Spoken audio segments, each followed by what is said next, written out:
Today we are bringing to you another FL Studio tutorial. This is Free Music Matters. My name is Jayut. Stay tuned.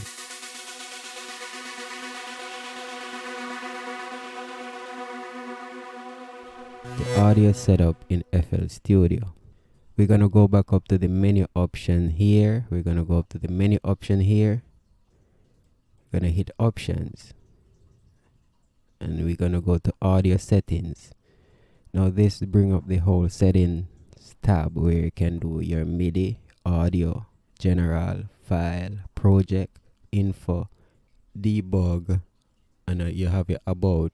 And we already look at the about when we did the tutorial about how to unlock your software. Now we're on the audio, right? We're gonna go down to the panel that say device. You're gonna hit the drop down menu. In this drop down menu will bring up a list of all the audio interfaces that is connected to your computer, right?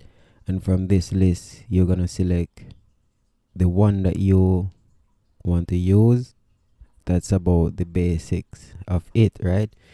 These are the presets option, come with some presets option: max buffer switch, triple buffer switch, and safe overload.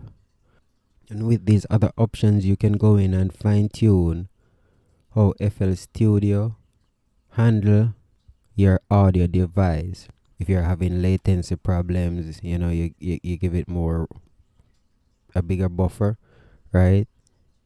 CPU control, and down in the last panel you have resampling quality controls.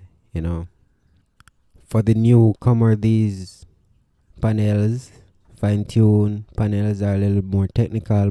Most audio interface are generally plug and play. You hook it up to your system, you select it. If it's not automatically, if FL Studio did not pick it up automatically, you can just go in here and select it and it should run fine. You shouldn't need to change any of these other fine-tuned settings of the audio settings tab, right? Thank you for watching this video. If you find it helpful, please like, share, subscribe, leave a comment, and please come back for more. One love.